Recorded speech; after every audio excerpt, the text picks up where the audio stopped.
Cuaca buruk seperti hujan, angin kencang, dan gelombang tinggi yang menerjang perairan di Sulawesi Selatan membuat nelayan hanya bisa menambahkan perahu mereka di pelabuhan. Mereka kini menunggu kondisi cuaca membaik.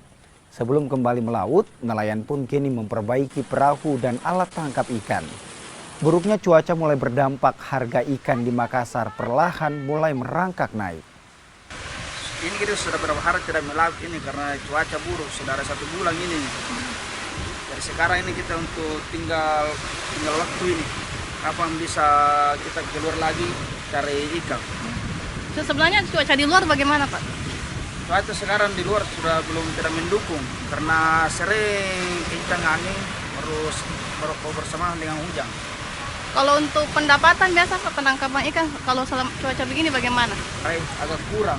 Karena tadi malam yang teman-teman yang keluar ini dapat setengah gabus, ada 1 gabus, dan begitu.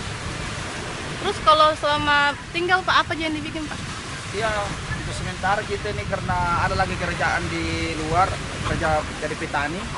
Jadi untuk sementara kita yang perahu yang separuh kita tarik ke atas dulu.